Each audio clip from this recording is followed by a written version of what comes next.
Hi everyone, I am Jayan Singh. I welcome you all on behalf of Empower You team. और मैं thanks बोलना चाहूँगा जो भी स्टूडेंट और पेरेंट्स आज हमें ज्वाइन किए उनको कि इस वेबिनार में उन्होंने हमें ज्वाइन किया। और ख़ास तौर से जो हमारे स्पीकर हैं आज तैयब सर, उनको मैं थैंक बोलना चाहता हूँ कि आज उनके गाइडेंस से हमारा जो प्रयास है कि हम स्टूडेंट्स को एक हेल्प करना चाहते हैं कि वो अपना कैरियर सिलेक्शन बेस्ट कर पाए, उसके लिए वो आज हमको ज्वाइन कर रहे हैं। तो thank you Tayyab sir. Tayyab sir के बारे में एक स्मॉल छोटा सा मैं ब्रीफ बैकग्राउंड के बारे में इंफॉर्मेशन देता हूँ। तैयब सर ने अपना सेंट जोसेफ कॉलेज से बैंगलोर से उन्होंने अपना बीकॉम किया। उसके बाद 2018 में उन्होंने इंस्टीट्यूट ऑफ चार्टर्ड अकाउंटेंट से अपना सीए की डिग्री ली। उसके बाद ENY में उन्होंने 3 साल काम किया। करेंटली अभी प्रॉप शेयर कैपिटल्स में वो एज अ चार्टर्ड अकाउंटेंट काम करते हैं। और जो हमारा आज का वेबिनार है, उसको वेबिनार को स्टार्ट करने से पहले मैं एक small introduction empower you team के बारे में देना चाहता है कि हम एम्पावर यू में करना क्या चाहते हैं। तो बेसिकली जो भी कैरियर रिलेटेड जितने भी सपोर्ट्स हैं, उन सपोर्ट्स को हम प्रोवाइड करना चाहते हैं कि आप जो भी कैरियर लेना चाहें, कैसे उन कैरियर चॉइसेस को इम्प्रूव कर पाएँ। एक सर्वे है, उस सर्वे के अकॉर्डिंग अगर हम देखें तो जो हमारे 14 से 21 एज के जो स्टूडेंट हैं, उसमें सिर्फ 93% स्टूडेंट हैं जिनको 7 से ज़्यादा कैरियर के बारे में पता है। तो मोस्ट ऑफ द स्टूडेंट सिर्फ 7 कैरियर के बारे में जानते हैं। ठीक है, तो कहीं ना कहीं अगर देखा जाए तो बहुत सारे और कैरियर है, लाइक स्पोर्ट्स मैनेजमेंट एक बहुत अट्रैक्टिव कैरियर है जो बच्चों को स्पोर्ट्स पसंद है उनके लिए, लेकिन आधे से ज़्यादा लोगों को इसके बारे में अवेयरनेस ही नहीं है। ऐसी डिज़ाइन बहुत अच्छा कैरियर अपॉर्चुनिटी है उन स्टूडेंट्स के लिए जो बहुत क्रिएटिव है। ठीक है, इस तरीके से digital marketing, affiliate marketing, data analyst, बहुत सारे कैरियर अपॉर्चुनिटीज है, लेकिन ज़्यादा से ज़्यादा स्टूडेंट जानते ही नहीं है और ना जानने की वजह से वो इन कैरियर चॉइसेस को ले नहीं पाते हैं। और एक तरीके से क्या होता है, एक कैरियर चॉइस और इंटरेस्ट के बीच में मिसमैच हो जाता है और इस मिसमैच की वजह से बहुत सारी उनके लाइफ में इश्यूज क्रिएट होते हैं। तो कहीं ना कहीं एम्पावर यू टीम इस प्रोसेस को मतलब इजी करना चाहती है कि लोगों के पास अवेलेबल इंफॉर्मेशन हो कैरियर चॉइसेस के बारे में और प्रॉपर वो कैरियर चॉइस को ले पाए। अगर एम्पावर यू का हम प्रोसेस बताएं तो एक असेसमेंट टेस्ट होता है। इस असेसमेंट टेस्ट में आपके हम एप्टीट्यूड को जानेंगे और लेटर ऑन इस असेसमेंट टेस्ट से जो रिपोर्ट आएगा, इस रिपोर्ट में आपके पूरे बिहेवियर को हम मैप कर रहे होंगे कि आपके लिए बेस्ट पॉसिबल कैरियर क्या है। ठीक है, और फिर इस रिपोर्ट का एक 1-to-1 कैरियर काउंसलर के साथ सेशन होगा जो आपको ब्रीफली एक्सप्लेन करेगा ये रिपोर्ट क्या है, आपके बारे में अंडरस्टैंड करेगा, आपके चॉइसेस को जानने की कोशिश करेगा, आपको डिफरेंट कैरियर अपॉर्चुनिटीज के बारे में बताएगा।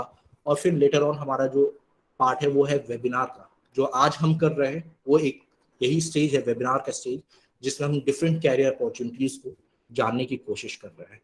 और आज जो हम कैरियर अपॉर्चुनिटी एक्सप्लोर कर रहे हैं वो है as a chartered accountant career को, जिसके लिए तैयब सर हैं। तो नेक्स्ट स्लाइड से मैं तैयब सर को बुलाना चाहूंगा कि वो एक ब्रॉड पिक्चर दे कि एक चार्टर्ड अकाउंटेंट का कैरियर क्या होता है, वो क्या काम करता है, कैसे सारी चीजें होती है। तो तैयब सर, आप इस पे थोड़ा सा बच्चों को लाइक दे। Sure sure, thank you Jay, thanks a lot for inviting me. बहुत अच्छा लगा कि आप लोग ये एम्पावर यू के थ्रू एम्पावर यू आप लोग इन बच्चों को पहले ही बताना चाह रहे हो कि जो फील्ड में वो जाना चाह रहे हैं उसमें कितने पिटफॉल्स है, कितने एडवांटेजेस है, कितने डिसएडवांटेजेस है। जब मैंने शुरू किया था सीए, मुझे इतना आइडिया नहीं था कि मैं किस चीज़ में एंटर करने जा रहा हूँ, उसमें क्या ही मेरे है भी या नहीं। तो this is a very good initiative you all have started. CA के बारे में बस मैं ये कहना चाहता हूँ कि it's a very simple course. ये मेडिकल या इंजीनियरिंग के जैसा कॉम्प्लिकेटेड नहीं है, एक सीधा सा रास्ता है। जैसे मेडिकल में आपके पास कई सारे स्ट्रीम्स होते हैं, ब्रांचेस होते हैं, डेंटिस्ट्री होता है, एमबीबीएस, और एमडी में भी काफ़ी सारे करियर पाथ्स आप जा सकते हो। लेकिन और सिमिलरली इंजीनियरिंग में भी आपको मैकेनिकल इंजीनियरिंग है, केमिकल इंजीनियरिंग, सॉफ्टवेयर इंजीनियरिंग। तो ऐसे सीए में तो एक ही पाथवे है। There is only one pathway. All the students which enter, they go through the same. So it is not very complicated. But it is very challenging and it is very difficult. तो अगर आपको सही तरह से guidance नहीं मिले शुरू में, तो फिर आप बहुत बहुत सारी गलतियां कर सकते हो अलोंग द वे। तो आई एम वेरी हैप्पी कि एम्पावर यू एक ऐसा जरिया है जहाँ से आप ऐसी मिस्टेक्स करने से पहले ही आपको वार्निंग मिल जाए, ताकि आपके साल भी बचे और कॉस्ट भी बचे। तो it's a very good initiative. तो अगर ये कोई एक स्टूडेंट है जो क्लास 9th 10th के ही स्टूडेंट है, बेसिकली जो हमारे आज के टारगेट ऑडियंस है, तो आप ये बताना चाहोगे कि एक अगर स्टूडेंट है वो चार्टर्ड अकाउंटेंट को एज अ कैरियर लेना चाहता है, तो वो किस तरीके से चार्टर्ड अकाउंटेंट बनेगा? क्या एंट्रेंस एग्जाम्स होते हैं जो उसको देना पड़ेगा? किन कॉलेजेस यूनिवर्सिटीज में जाना पड़ेगा? क्या फीस स्ट्रक्चर होता है? स्कॉलरशिप कुछ अवेलेबल मिलती है, नहीं मिलती है? एजुकेशन लोन्स क्या होते हैं? इन सारी चीजों पे अगर आप कुछ हाईलाइट करना चाहो।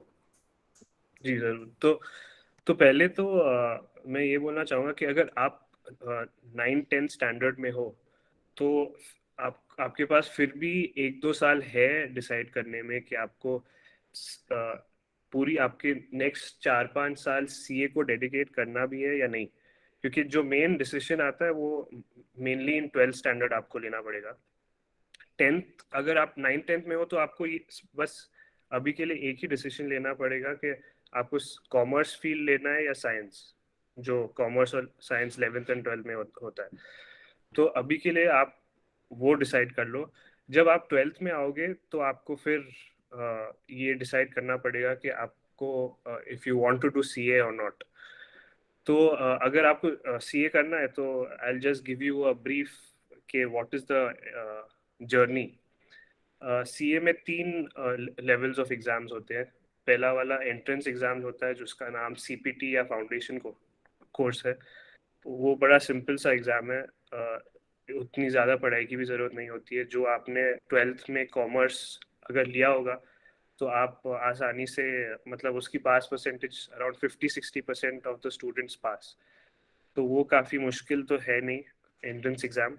लेकिन जो लेवल 2 और लेवल 3 के एग्ज़ाम्स है वो बहुत ही मुश्किल है। और सीए ऐसा कोर्स है कि आपको एंट्री बहुत आसानी से मिल जाती है।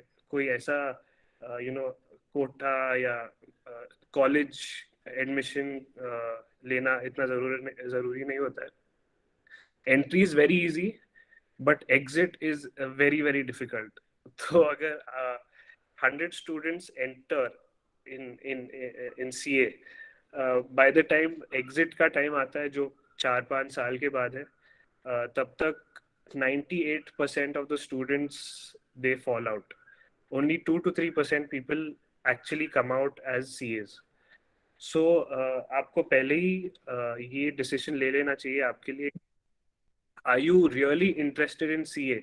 क्योंकि अगर if you are not interested in CA या सीए के सब्जेक्ट्स, फिर along the way you will lose interest and you will also lose जो 3-4 years of your studies and तो पहले ही आपको डिसाइड कर लेना चाहिए कि if you are really interested, only if you are interested you have to choose CA. ऐसा नहीं होना चाहिए कि साइंस में सीट नहीं मिली या इंजीनियरिंग में सीट नहीं मिला तो सीए ले लिए।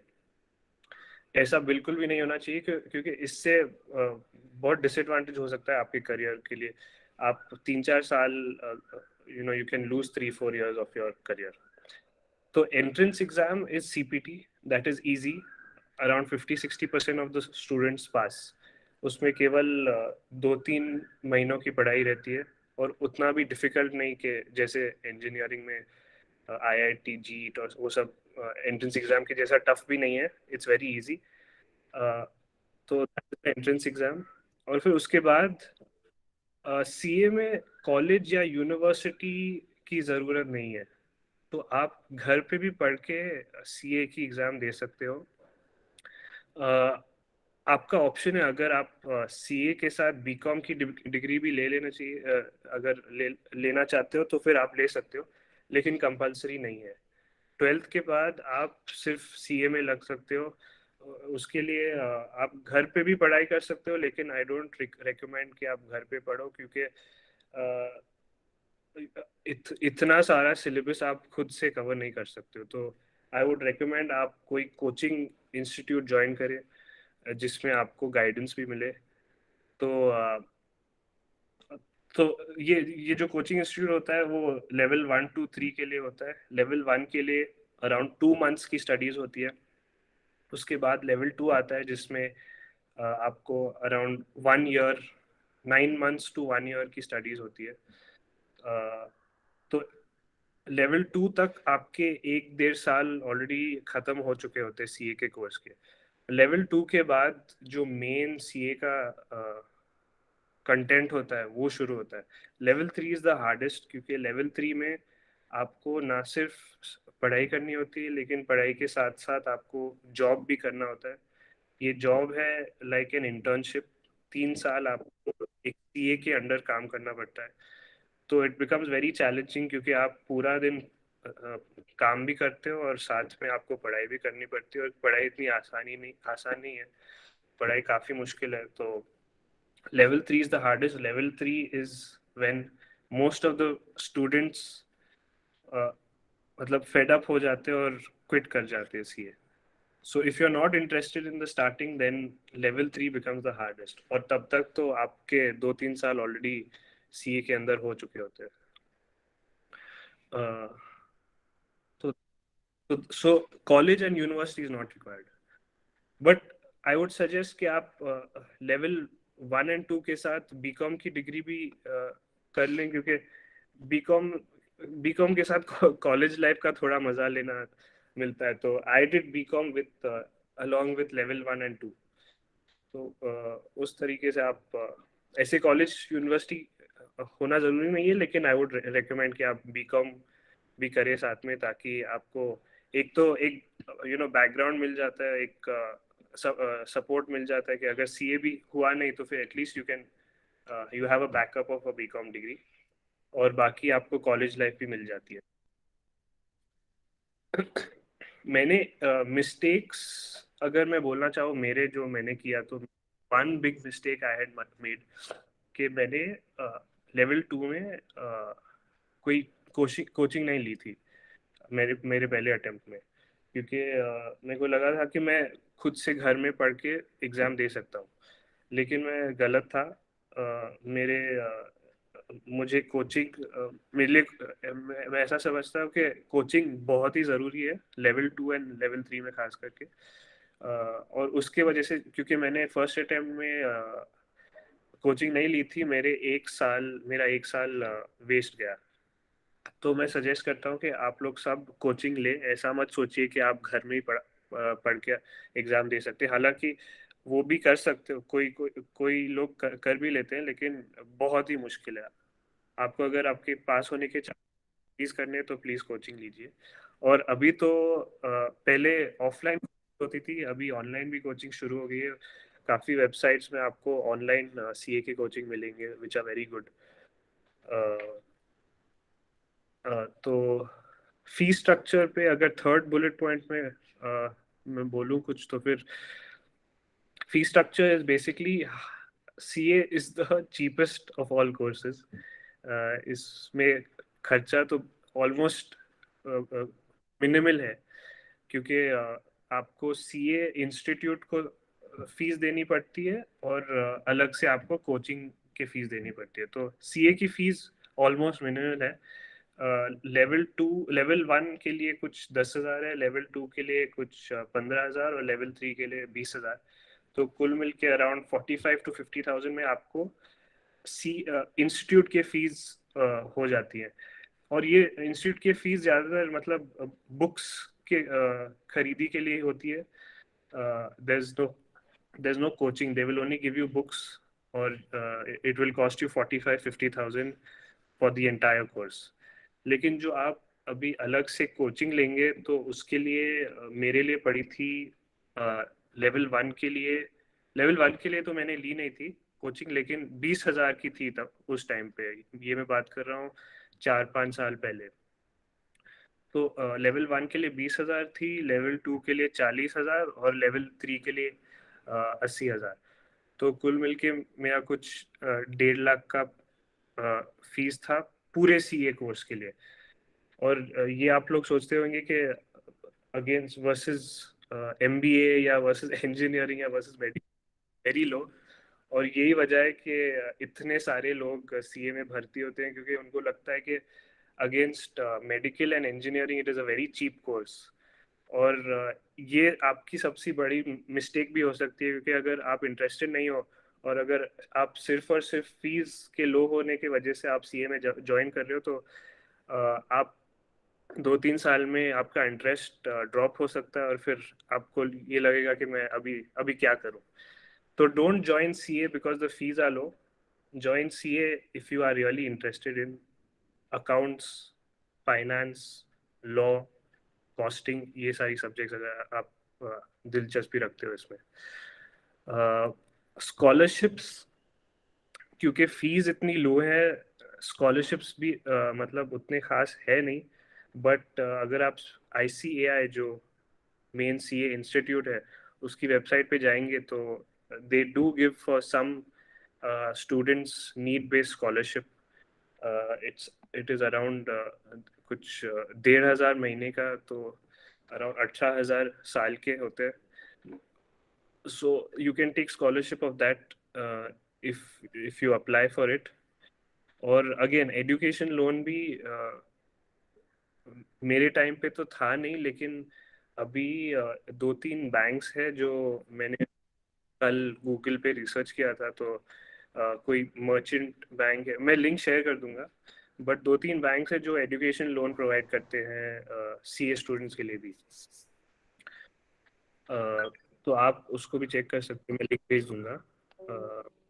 बाकी फर्दर स्टडीज जो 4th बुलेट पॉइंट है यहाँ पे, इंडिया वर्सेस अब्रॉड, तो CA आपको इंडिया में टॉप लेवल तक ले जा सकता है in the field of accounts. मतलब आपको और कोई डिग्री की ज़रूरत नहीं है। But if you take CA के बाद MBA, फिर आपका लेवल मतलब काफ़ी एनहांस हो जाता है। मैं ये बात कर रहा हूँ कि आप CA में CFO के लेवल तक जा सकते हो बड़ी से बड़ी कंपनी में इंडिया के। लेकिन अगर आपको CEO जान के मतलब का पोस्ट चाहिए, तो फिर आपको MBA बहुत फायदा दे सकता है। So further studies I would say MBA is the only other further studies. और बाकी अगर आप अब्रॉड जाना चाहते हो तो फिर अब्रॉड में उनको ये नहीं पता है कि CA क्या है, तो आपको अगर अब्रॉड जाना है तो CA के जैसा एक और कोर्स आता है USA में, अमेरिका में, उसका नाम है CPA।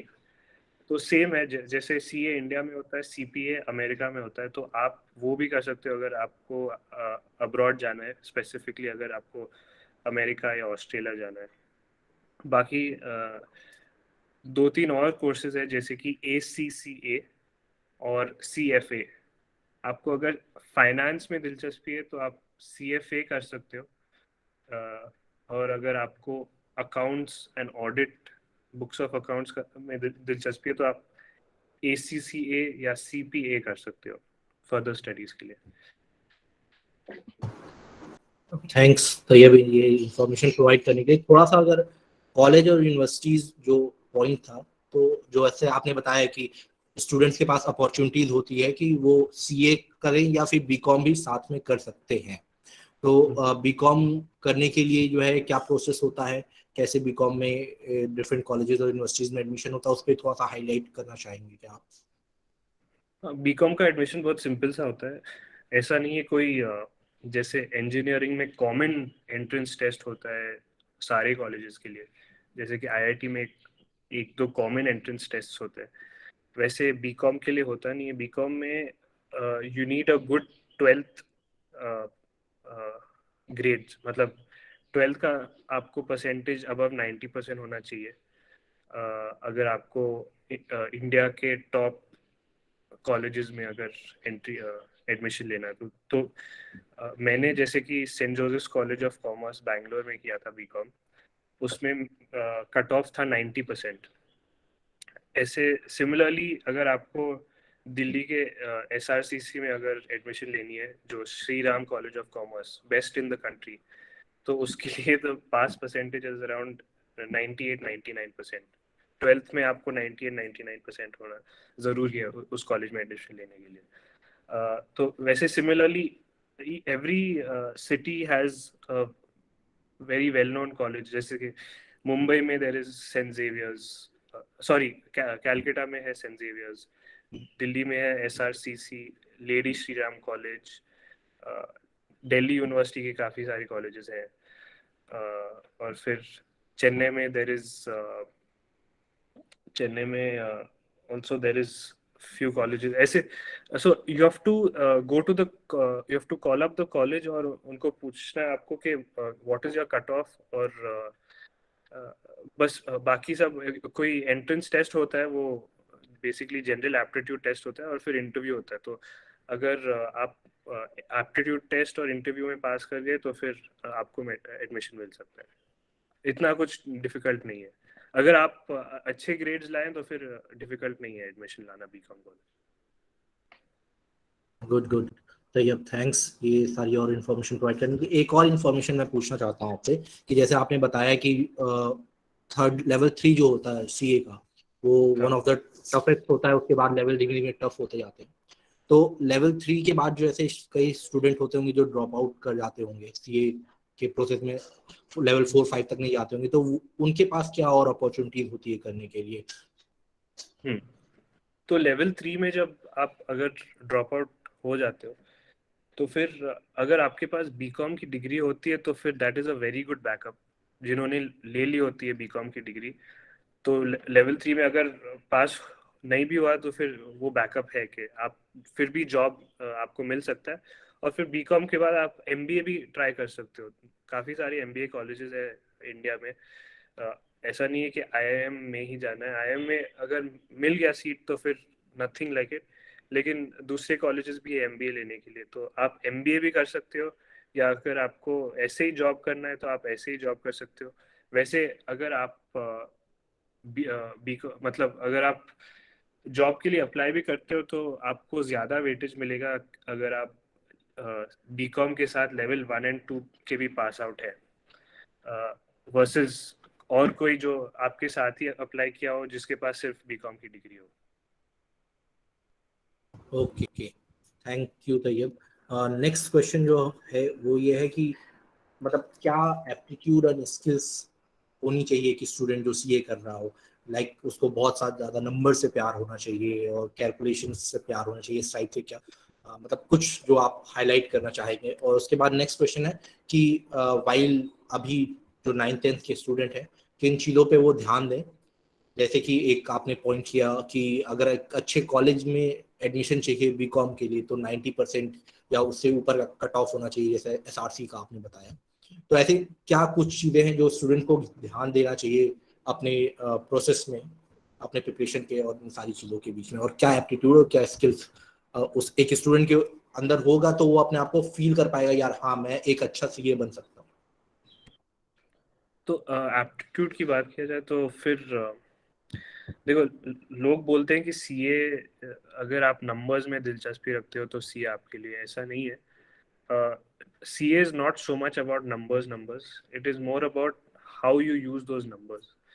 जैसा फाइनेंस में अगर आप मतलब आप इंटरेस्टेड हो जैसे कि स्टॉक मार्केट, या अगर आप लॉ में इंटरेस्टेड हो, कंपनी लॉ में कैसे कंपनीज के इंटरनल मतलब मैं कैसे बताऊं, लाइक सेबी लॉज या आरबीआई के लॉज या कंपनी के लॉज, अगर आप उन चीज़ों में लॉ में इंटरेस्टेड हो तो फिर सीए बहुत ही अच्छा कोर्स है. नंबर्स के लिए तो अगर आप कैलकुलेशन पसंद करते हैं तो फिर engineering I feel is a better course for you. लेकिन if you are interested in legal matters, accounts, finance, costing, तो फिर CA can be a good thing for you. और डूज एंड डोंट्स की बात की जाए तो फिर डोंट, मैं पहले डोंट बता देता हूँ. Don't join CA if you feel के fees are low. Only join CA if you feel you are interested in the subject. और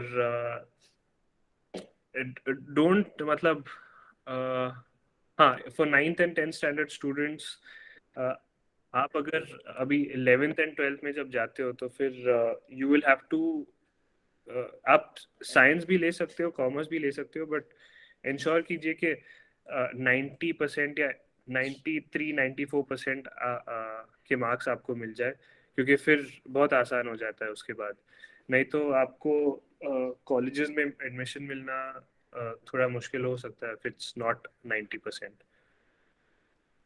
But main don't join CA because the fees are low. So join CA only if you're interested. क्योंकि 2-3 साल के बाद आपको फिर ये लगेगा कि ये मेरे लिए था ही नहीं, तो मैं क्यों 2-3 साल बर्बाद किया मैंने इसमें।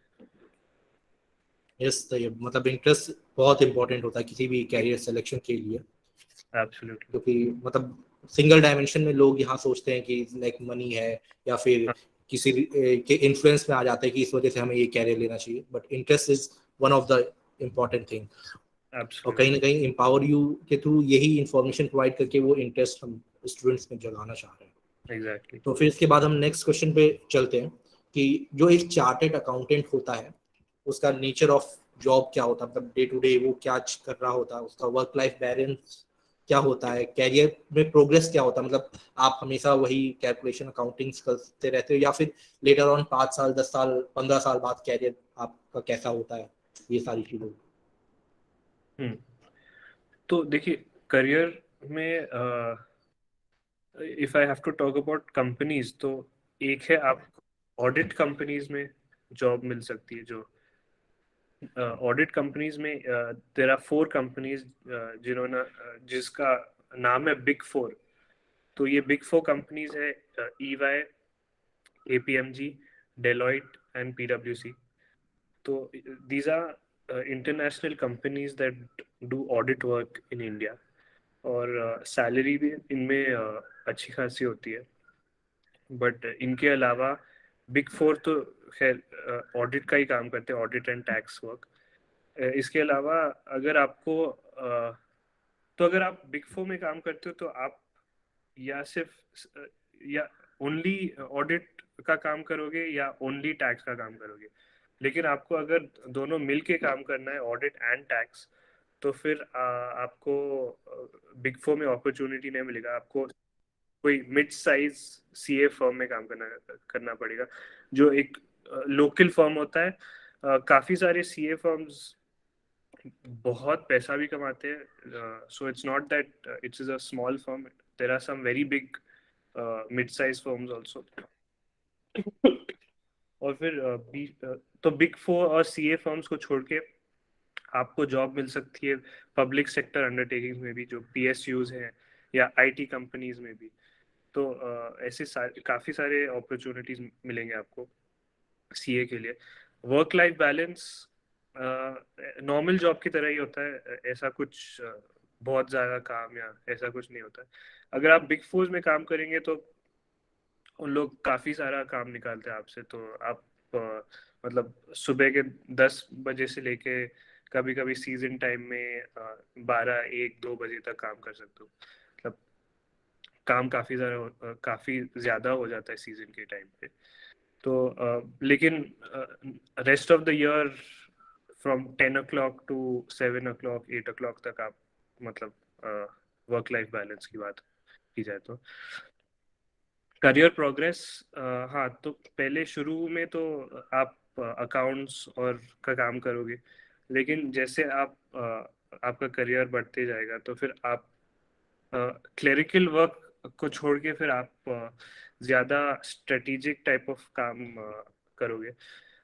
जैसे डिसीजंस लेना कंपनी के लिए, कहाँ से लोन लेना है, कहाँ पे इन्वेस्टमेंट डालना है, ऐसे ऐसे टाइप के बड़े बड़े डिसीजंस मतलब आपके जिम्मेदारी होंगी।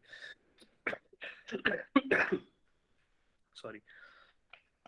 तो ऐसा है करियर प्रोग्रेस। और फिर नोटेबल कंपनीज मैंने ऑलरेडी बोल दिया इसके बारे में, बिग 4 है, और बाकी public sector undertaking, big government enterprises, IT companies जैसे इन्फोसिस, सिस्को। सैलरी प्रोस्पेक्ट्स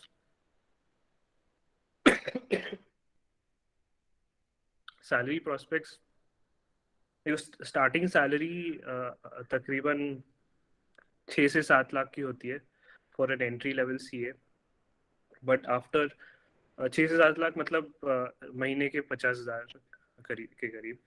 और फिर 4-5 साल के एक्सपीरियंस के बाद आपको कुछ 12-15 लाख तक मिल सकते हैं, दैट इज अराउंड 1 लाख और more than 1 lakh every month. और फिर ऐसे ग्रो होते जाते हैं जब तक आप मतलब डायरेक्टर या सीएफओ के पोजीशन पे आ जाते हो। Places of work same, I think same as point 1, तो मैं रिपीट नहीं करूंगा। टियर, हाँ प्लेसेस ऑफ वर्क, अच्छा ज्योग्राफी की बात करी जाए तो फिर टियर 1 सिटीज जैसे दिल्ली, बॉम्बे, चेन्नई, हैदराबाद, बैंगलोर, यहाँ पे आपको बहुत सारा एक्सपोजर मिलेगा, बहुत सारी मल्टीनेशनल कंपनीज में काम करने का अपॉर्चुनिटी मिलेगा। तो if it is okay for you to move or relocate to any tier 1 cities, then आपके लिए काफी ज्यादा फायदा हो सकता है।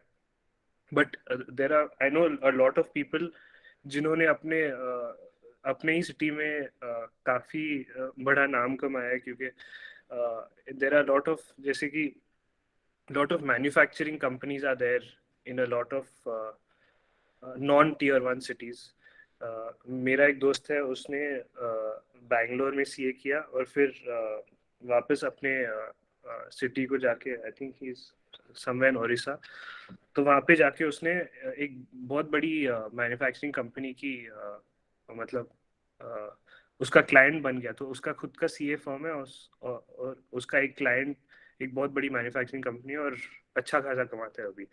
तो ऐसा नहीं है कि टीयर 1 सिटीज में ही काम करना है, you can even work at your own whichever place you're comfortable, or if you have the interest or passion, then you can earn a lot of money in CA. But starting salary is about 6-7 lakhs in a tier 1 city. Yeah.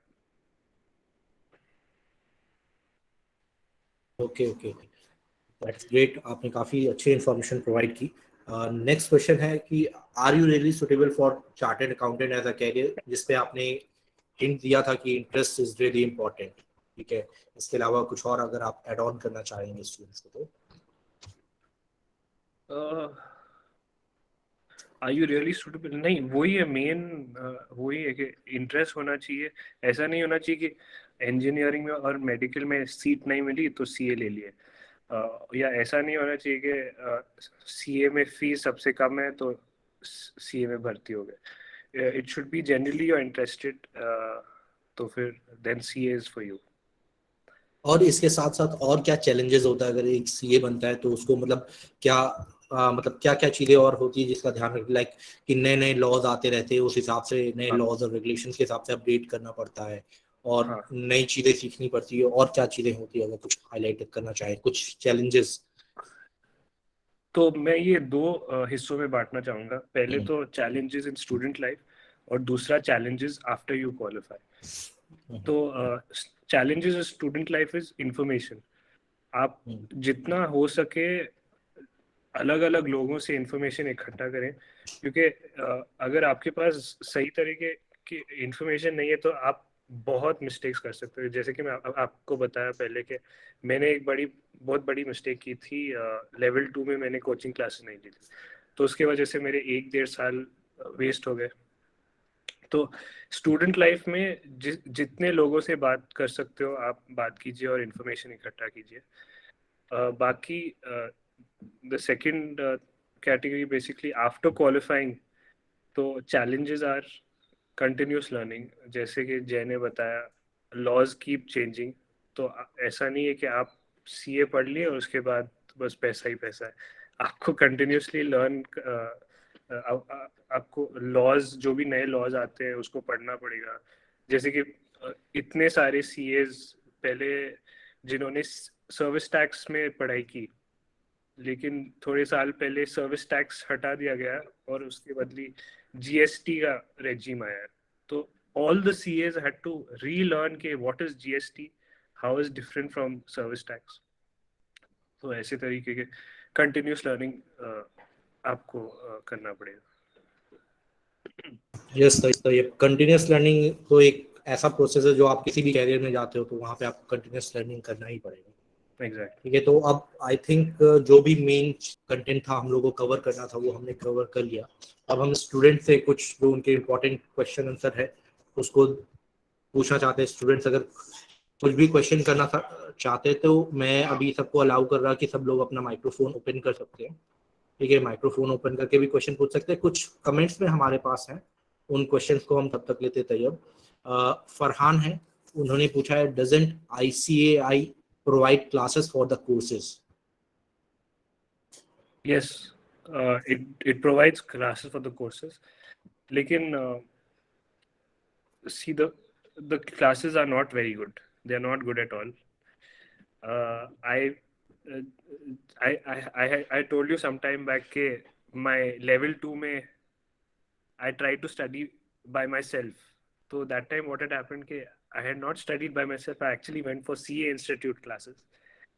और उसमें sorry to से लेकिन teachers उतने interest नहीं देते, not like a professional coaching class.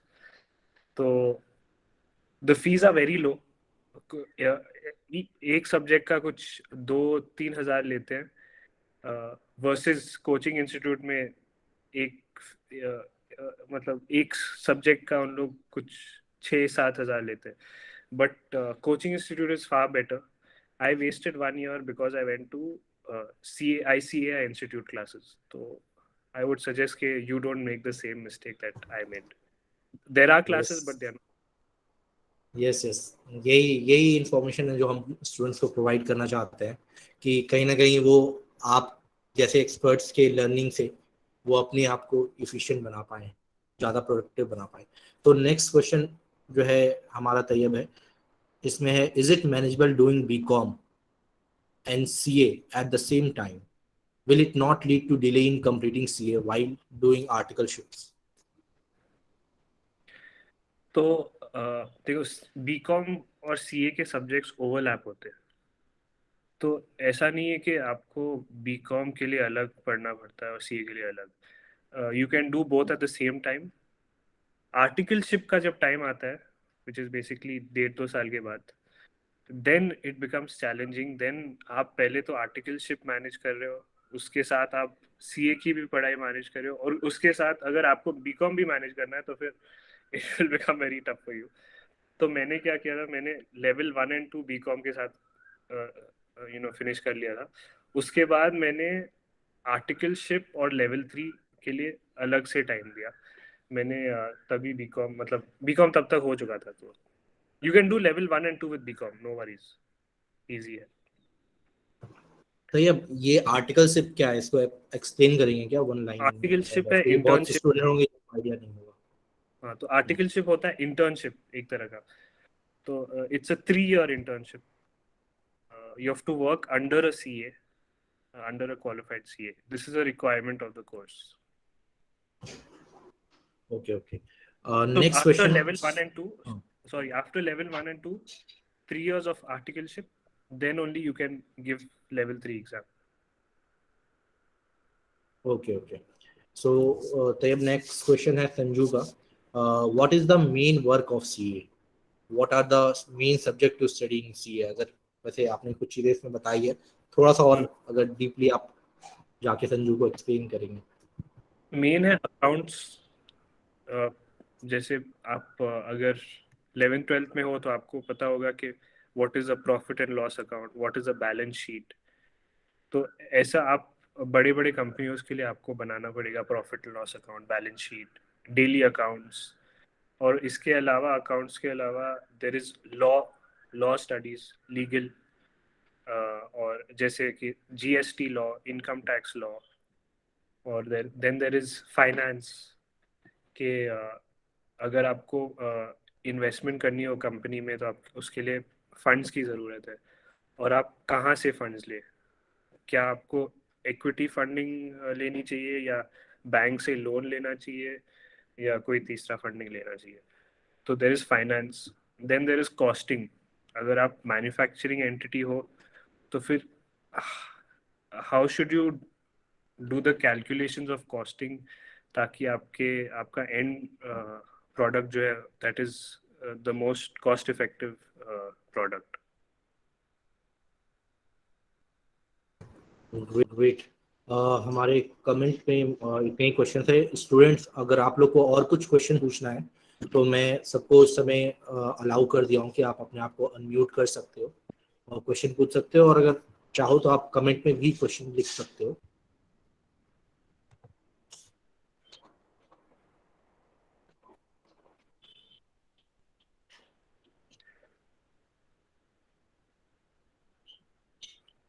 Okay, तो exam pattern पे एक क्वेश्चन है कि एग्जाम पैटर्न क्या होता है सीए का। इस पे अगर आप हाईलाइट करना चाहें। तो exam pattern level 1, 2 and 3। Level 1 में multiple choice question type pattern है। तो there are 4 subjects, economics, maths, law, and one more is there, I forgot. But multiple choice questions. Then there is IPCC and final, which is normal, like how we give exams, descriptive type. But I think they are changing that, so I'm not sure if they've already changed it from descriptive type to multiple choice. So usme you can just check. और फिर like pass percentage is for level 1 it's 50%, and same for level 2 also there is 50% pass mark, but even individual subjects you need to pass more than I think 40%. There are 8 subjects in level 2 and level 3. No, level 2 there is 7 subjects, level 3 there is 8 subjects.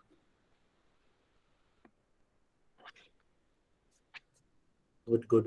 तो तैयब, एक मेरा खुद का personal question है कि level 3 level 4 में basically ऐसा क्या होता है कि बच्चे, बहुत कम बच्चे उसको निकाल पाते हैं। लेवल 3 4 में ऐसा टफनेस में क्या चीज़ें बढ़ जाती हैं, मतलब सब्जेक्ट्स, कुछ टफ सब्जेक्ट्स आते हैं, या फिर लेवल 3 4 में क्वेश्चन वही जो 1 2 3 में आप पढ़ते हो उन्हीं क्वेश्चन पे बहुत हार्ड क्वेश्चंस आते हैं, या क्या होता है ऐसा जो लेवल 3 4 स्टूडेंट्स कर नहीं पाते हैं?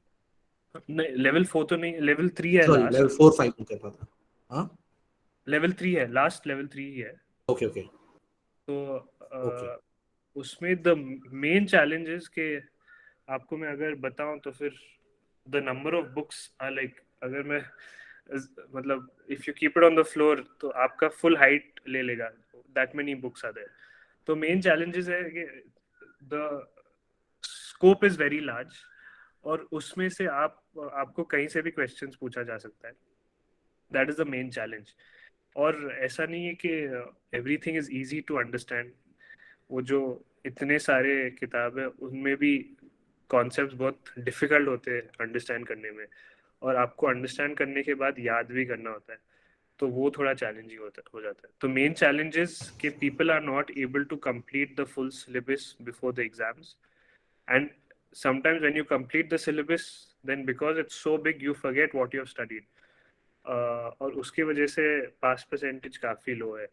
तो in order to pass, my suggestion is start coaching classes early, ताकि आप syllabus timely manner में ख़त्म कर सकते हो। The main reason is people start very late or they fall out. Okay. एक क्वेश्चन आशीष पूछ रहा है कि what is the minimum qualification required to appear in exam? 12th pass. मतलब 12th पास, लेकिन 12th में भी कुछ क्राइटेरिया होता है क्या कि आपका मिनिमम 50 या 60% कुछ ऐसा होना चाहिए सीए का एग्जाम देने? नहीं, ऐसा कुछ नहीं। 12th पास बेसिकली, इसीलिए इतना इजी है, इसीलिए इतने ज़्यादा स्टूडेंट्स एंटर करते हैं। जैसे कि मैंने बताया आपको कि अगर मेडिकल और इंजीनियरिंग में जॉब सीट नहीं मिली तो फिर सीए में ले लेते हैं, because there is no criteria. अगर आप 12th में पास हो चुके हो तो फिर आप अप्लाई कर सकते हो। दूसरी चीज है कि सीए करने के लिए भी आपने बताया था ना कि कुछ सीए करते समय आपको एग्जाम्स में डिफरेंट डिफरेंट लेवल में कुछ परसेंटेज चाहिए मिनिमम। हाँ, नहीं मतलब परसेंटेज मिनिमम 50% चाहिए, बट वो 50% लाने में भी बहुत मुश्किल है। 50% लाना बहुत मुश्किल है, but otherwise it is 50%. If you pass 50%, then you are into the next level. Okay okay. Thanks. Next question Farhan का है. Are there two group of subject in CA intermediate level? Is it easy to Intermediate, हाँ. prepare? Is it easy to prepare for both group at the same time? Yeah, it is. So there are two groups. In one group there is 4 subjects. In the second group there's 3 subjects. Total 4 plus 3, 7 subjects. And you can study for both the groups together. In fact, I would suggest कि आप दोनों groups साथ में ही लें, क्योंकि what happens कि अगर आप सेकेंड ग्रुप में 2-3 मार्क्स से रह गए, आपका पास परसेंटेज मीट नहीं हुआ, तो फिर some extra marks from level 1 can be used for level 2 and you can pass. That is called set off. So I would suggest you do both the groups together. Same for level 3 also. There are 2 groups in level 3 also.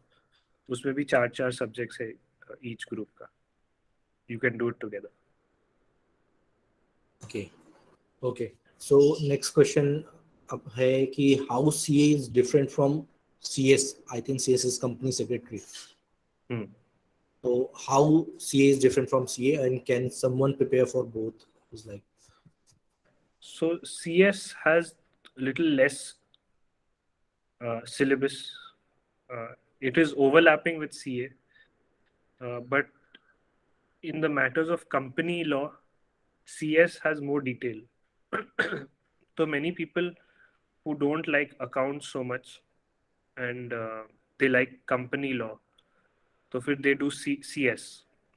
But many people, they do CS plus CA because of the overlap. So the difference is company law में ज़्यादा detail में आता है CS में.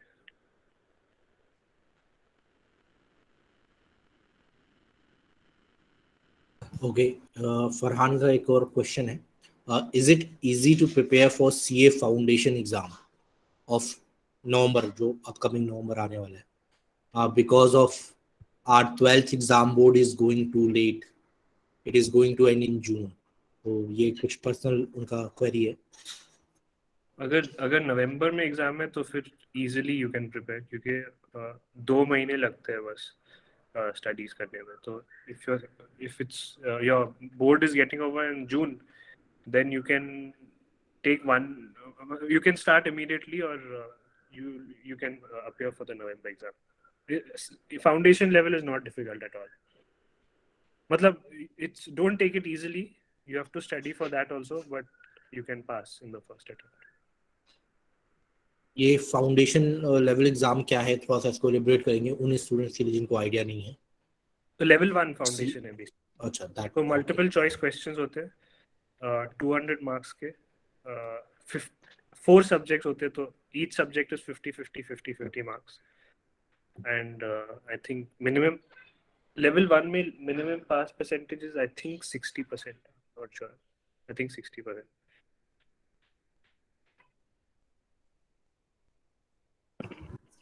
Okay, so no more questions I think.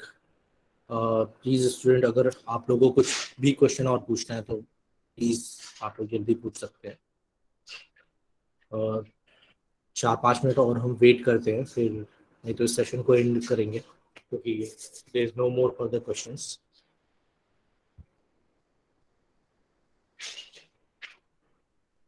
Meanwhile Tayyab, अगर कुछ आप अपना शेयर करना चाहते हो, anything apart of what we had discussed already, apart from that, like your preparation journey, the up and downs during the preparation.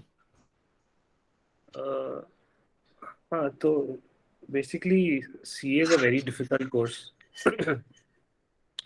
और like even I, मतलब and में, हालांकि मैं इंटरेस्टेड था भी CA में, लेकिन एंड में मुझे भी वो सारी फीलिंग्स आने शुरू हो गए थे कि बस अब छोड़ दो, कुछ मतलब इतना टफ है, कुछ फ़ायदा नहीं है कंटिन्यू करके. But I think if you are really interested तो फिर only then you can complete the course.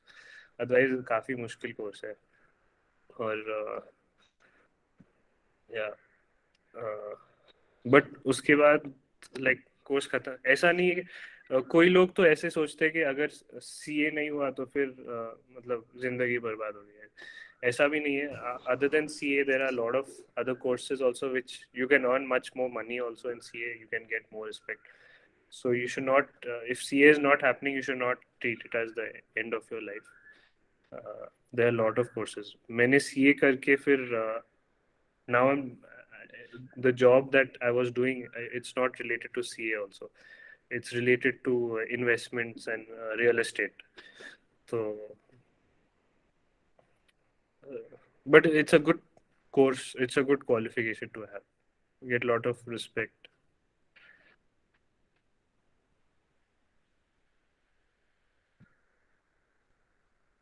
Anurag was asking why someone should do CA and contribution from a CA to society.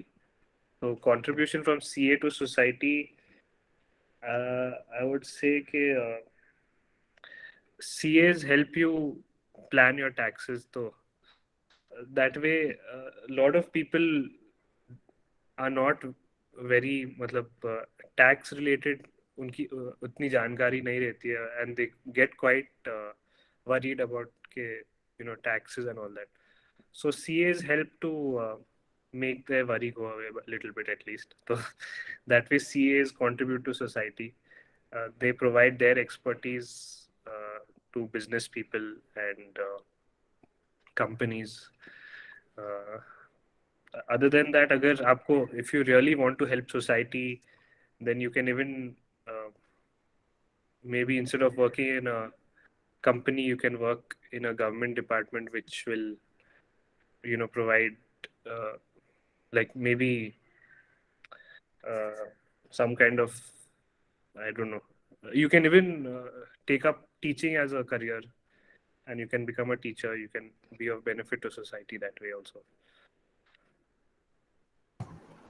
Farhan का एक और question है, how many attempts did you take to complete CA?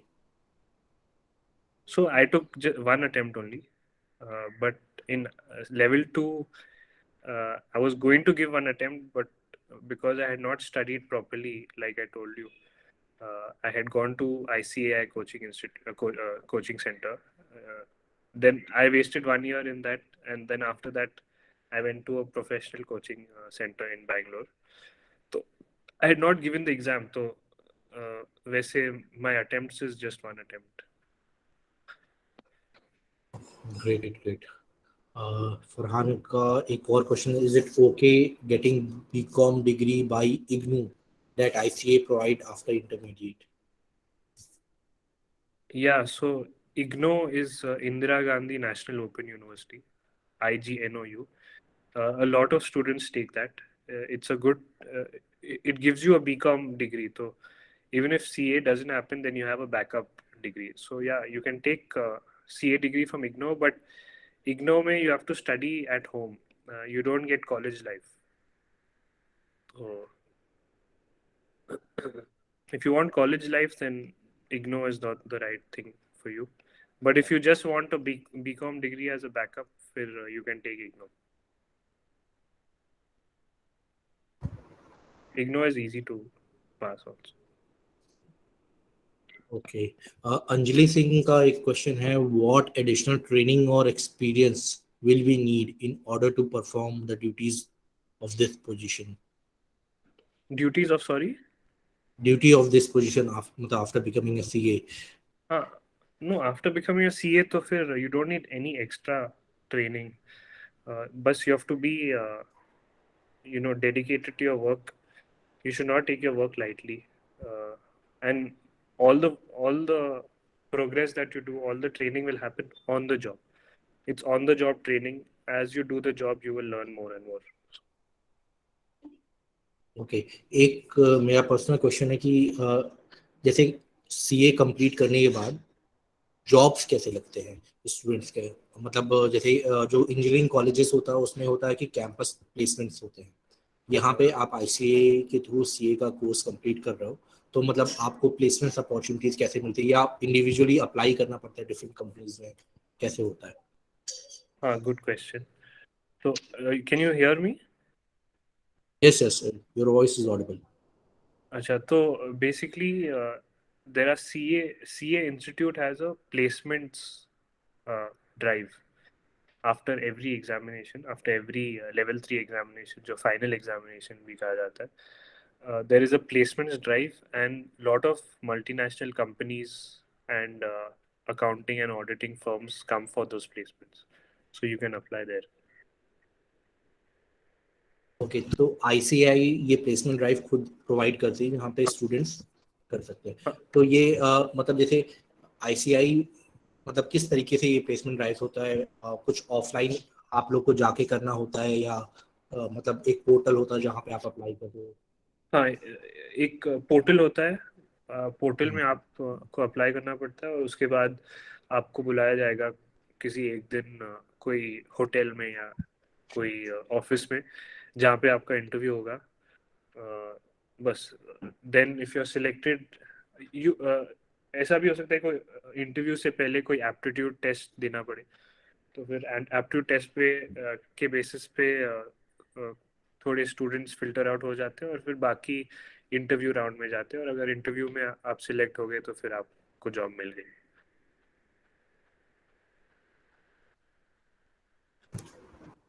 Okay okay. एक और question मेरा खुद का personal question है कि जब आप अपनी फर्स्ट डे जॉब पे गए थे जो आपका ENY में था, तो वो फर्स्ट डे एक्सपीरियंस कैसा था आपका फर्स्ट डे मतलब इट जॉब में? Was first day experience.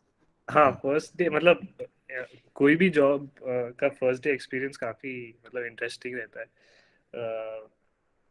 First time entering into a corporate life और big company, big building and सब मतलब एवरीवन इज अ प्रोफेशनल, क्योंकि उससे पहले तो हम लोगों ने सिर्फ कॉलेज और कोचिंग इंस्टीट्यूट की लाइफ देखी होती है, तो फिर this is a very difficult, it's a very different environment. So yeah, the first 1 month was a very interesting uh, life, interesting period of life, and you get to meet a lot of people, a lot of intelligent people you get to meet. और फिर आपका it's not कि everyone is at the same age like college and school. There are different hierarchy levels. आपके ऊपर there will be seniors, there will be managers, directors, partners. तो it's a different environment, उन लोग के साथ कैसे बात करना, कैसे उठना बैठना उनके साथ, it's different, it's not like you're with your same age group. तो ओके ग्रेट। ये पहला दिन जो जॉब का एक्सपीरियंस होता है वो मतलब एक अलग ही होता है। अलग ही होता है, हाँ yes exactly. Yes yes. Okay students, एक सर्वे फॉर्म मैंने शेयर किया है। इस फॉर्म को आप ओपन कर सकते हो। अब एक मिनट में एक इसका ब्रीफ आपको बता देता हूँ फॉर्म में क्या चीजें हैं। ठीक है, इस फॉर्म में आपको मतलब डिफरेंट चीजें हम देखना चाहते हैं कि आप कितने कैरियर्स के बारे में वेल अवेयर हो। ठीक है, और कितने डिफरेंट डिफरेंट 10th और 12th के बाद एग्जाम्स होते हैं लाइक ICAR का aptitude test, Indian statistical institute के एडमिशन टेस्ट। ठीक है, तो इनके बारे में आपको कितनी इंफॉर्मेशन है क्या नहीं है, उसके बेसिस पे हम ये एक सर्वे करा रहे हैं ये जानने के लिए कि स्टूडेंट्स जो 9th-10th के हैं वो कितने अवेयर हैं इन चीज़ों के बारे में। तो प्लीज़ मतलब आप लोग टाइम निकाल के इस फॉर्म को अभी ओपन कर लो टैब में, क्योंकि अभी सेशन क्लोज होगा तो ये फॉर्म भी आप लोग लॉस कर दोगे। तो अभी प्लीज इस फॉर्म को नए टैब पे खोल लो और फिर उसके बाद इस मीटिंग पे आ जाता है, तब तक हम इस मीटिंग को फिर डिस्कस करेंगे। ओके, सो एक क्वेश्चन और है जैनाब का कि can we do our +2 with CA coaching और we should go for it after completing 12th? I would suggest कि डोंट डू इट विथ +2। ये +2 भी अपने हक में इट्स क्वाइट डिफिकल्ट, तो फोकस ऑन +2, फिनिश इट, उसके बाद समर हॉलीडेज में आप CA कोचिंग कर सकते हो। Don't mix it up, I feel. Okay okay great. अब फर्दर स्टूडेंट्स का क्वेश्चन तो मुझे नहीं दिख रहा है। ठीक है, और ऑलमोस्ट हम लोग का टाइम भी कंप्लीट हो गया है। तो Tayyab, thanks for joining us और इतनी सारी इंफॉर्मेशन शेयर करने के लिए, अपना एक्सपीरियंस शेयर करने के लिए। श्योर होगा। स्टूडेंट्स को भी मैं थैंक्स बोलूँगा। बाकी स्टूडेंट आप लोग रह सकते हो अगर एम्पावर यू का मैं एक स्मॉल प्रोसेस का डिमॉन्स्ट्रेट करता हूँ कि हम एम्पावर यू में बेसिकली करना क्या चाह रहे हैं। ओके, ये तैयब ने कोई लिंक भी भेजा है स्कॉलरशिप से रिलेटेड। एक है इनको भी आप स्कॉलरशिप लोग का और लोन का। हाँ, लोन और स्कॉलरशिप से रिलेटेड कुछ लिंक्स हैं, इनको आप लोग नए टैब्स में ओपन कर लो और लेटर ऑन आप लोग इसको रीड कर लेना, इसके बारे में आप लोग को और इन्फॉर्मेशन मिल जाएगा। ओके, तो मैं मीनवाइल एक एम्पावर यू का आपको प्रोसेस फिर से शेयर करता हूँ, जिसमें मैंने बताया था कि एक हम लोग का एप्टीट्यूड बेस्ड टेस्ट होगा जिसमें बहुत नॉर्मल क्वेश्चंस होंगे। ठीक है, साइकोमेट्रिक की आपको क्या पसंद है, फिजिकल एक्टिविटीज पसंद है कि नहीं है, आप कितने क्रिएटिव हो, और उन बेसिस पे हम आपके पर्सनल इंटरेस्ट को, वैल्यूज को जानेंगे, आपके लर्निंग स्टाइल को, स्किल्स को जानेंगे, और इस पे बेसिस एक रिपोर्ट बनेगी, 34 पेज रिपोर्ट। ठीक है, वो आपके बारे में बताएगा कि आपकी जो इंटरेस्ट है, जो आपके एप्टीट्यूड्स है, वो मैप कैसे करते हैं उन लोगों के साथ जो सच में डिफरेंट डिफरेंट कैरियर में परफॉर्म किए, जिनका भी स्किल सेट और एप्टीट्यूड, मॉरल, उन्हें वैल्यूज सिस्टम सिमिलर था जैसा आपका है। ठीक है, उसके बाद फिर कैरियर काउंसलर होगा जो 1-to-1 कैरियर सेशन के साथ आपको और अच्छे से इस रिपोर्ट के बारे में बताएगा, डिफरेंट कैरियर क्लस्टर्स क्या है वो आपको बताएगा, और वेबिनार और ये कैरियर यात्रा जिसमें है, वेबिनार जो आज हम देख रहे थे, वेबिनार का प्रोसेस जिसमें हमने सीए का कैरियर डिस्कस किया, लेटर ऑन हमारा जो पार्ट है कैरियर यात्रा का, उसमें हम और ऐसी डिफरेंट डिफरेंट कैरियर को in depth for a week हम डिस्कस करेंगे कि आपको उसके बारे में और अच्छे से इंफॉर्मेशन प्रोवाइड हो। जो हमारा कैरियर टेस्ट जो हम देंगे उसका रिपोर्ट में एनालाइज आपको शेयर करता हूँ कि आप लोगों को आइडिया लग जाए कि रिपोर्ट्स कैसा आपको मिलेगा जो आप कैरियर असेसमेंट टेस्ट देंगे। ये हमारे रिपोर्ट्स हैं, जैसे आप देख रहे हो कि डिफरेंट डिफरेंट आपकी पर्सनालिटी है कि आप कितना एक्सट्रोवर्ट हो, इंट्यूटिव, आपकी थिंकिंग एबिलिटी कैसी है, और किस तरीके से डिफरेंट कैरियर इंटरेस्ट के साथ ये मैप हो रहा है कि आप कितने इन्वेस्टिगेटिव हो, कितना सोशल नेचर आपका है, ठीक है, कितने आर्टिस्टिक नेचर है। फिर उसके हिसाब से आपके डिफरेंट कैरियर क्लस्टर्स को इसने बताया कि आपको बिजनेस मैनेजमेंट में जाना चाहिए, हॉस्पिटलिटी टूरिज्म में जाना चाहिए, मार्केटिंग में जाना चाहिए। ठीक है, तो इस तरीके से आपको पूरा इन डेप्थ एनालिसिस आपके मिलेगा। और इसके लिए अगर आप जाना चाहते हो तो इसके लिए आप हमारी वेबसाइट पे क्लिक कर सकते हो, empoweryou.io। empoweryou.io का आपको मैं एक बार दिखाता हूँ कि किस तरीके से आप वेबसाइट पे जाके ओवरऑल प्रोसेस फॉलो कर सकते हो।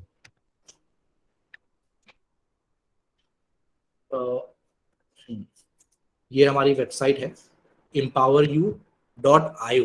ठीक है, इसको ध्यान से टाइप करना, मैं यहाँ पे पिंग कर दे रहा हूँ कमेंट में आप लोग को, empoweryou.io, और इस पे आप क्लिक करके हमारे वेबसाइट पे जा सकते हो। और यहाँ पे जो है आप क्लास 8, 9, 10 या 11, 12 जिस भी कैटेगरी से आप बिलोंग करते हो वहाँ पे क्लिक करके स्टार्ट नाउ पे क्लिक करके सिंपल बेसिक इन्फॉर्मेशन अपनी प्रोवाइड करके आप फ्री टेस्ट है, इस फ्री टेस्ट को आप ले सकते हो। मैं ईमेल आईडी और सारी इन्फॉर्मेशन लेके फ्री टेस्ट है इसको दे सकते हो, और मैं मतलब रिकमेंड करूँगा आप लोग को कि प्लीज़ ये टेस्ट दो। और फिर उसके बाद लेटर ऑन जो भी प्रोसेस होगा उसके लिए हम आपके साथ टच करते हैं, क्योंकि आप टेस्ट जैसे कंप्लीट करोगे हमें आपका मेल आईडी पे हम आपको फर्दर प्रोसेस के बारे में इन्फॉर्म करेंगे। So this is all from my side, thank you everyone. और एक चीज़ और शॉर्टली मैं बताना चाहता हूँ, जब हमारे वेबसाइट पे जाइए तो नीचे ये कॉन्टेक्ट अस फॉर्म है जहाँ पे फ़ोन नंबर दिया हुआ है, तो किसी को कोई भी पर्सनल क्वेरी करनी होगी तो फ़ोन नंबर पे कॉल करके पर्सनल क्वेरी कर सकता है। So thank you everyone, thank you Tayyab for coming. So हम इस वेबिनार को यहाँ पे एंड करते हैं।